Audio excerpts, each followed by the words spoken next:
Saravana forms. இந்த வீடியோவில் என்ன பார்க்க போகிறோன்னா சூப்பர் நேப்பியர் பற்றி தான் பார்க்க போகிறோம். சூப்பர் நேப்பியர் என்னென்னா ஒருத்தவங்க வந்து நடுவு முறை எப்படின்னு சொல்லிட்டு கேட்டிருந்தாங்க. அதான் பார்க்க போகிறோம். நம்ம வந்து சூப்பர் நேப்பியர் வந்து 2 அடிக்கு ஒன்று நட்டுக்கிறோம். கால் போட்டு தான் நட்டுக்கிறோம். இது மட்டும், இதுக்கப்புறம் கால் இருக்காது.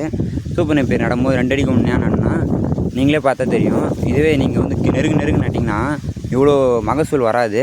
பாருங்கள், அதுக்குள்ளே இது வந்து எத்தனாவது கட்டிங், இதுக்கு மிஞ்சி போனால் 2வது கட்டிங் தான் இது. அதுக்குள்ளே எத்தனை மகசூல் வந்துருக்கு பாருங்கள். இதுவே நீங்கள் நெருங்கு நட்டிங்கன்னா இவ்வளோ மகசூல் வராது. அதேமாதிரி அரைக்கிறதுக்கு வந்து ரொம்ப உங்களுக்கு வந்து சாஃப்டாக இருக்கும். எவ்வளோ இன்னும் சின்னதாக இருக்குது பாருங்கள்.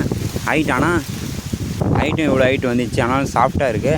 இதுவே நீங்கள் நெருங்கு நட்டிங்கன்னா சாஃப்டாகவே இருக்காது, ரொம்ப ஹார்டாக இருக்கும், அரைக்கிறதுக்கு கஷ்டமாக இருக்கும். அதனால் எந்த ஒரு ஆட்டுக்கு தீவனம் நடத்தா இருந்தாலும் ஒரு அடி இல்லை அரை அடியாச்சும் விட்டு நடுங்க. அப்போ தான் கொஞ்சம் கரணை வந்து துளுத்து கொஞ்சம் அதிகமாக வரும்.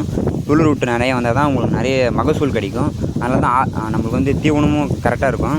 அதனால் எப்போ நடும்போதும் 1 அடி இல்லை 2 அடி, உங்கள் நிலம் அதிகமாக இருந்துச்சுன்னா கண்டிப்பாக 2 அடி விடுங்க. நிலம் கம்மியாக இருந்தாலும் 2 அடி விடலாம்.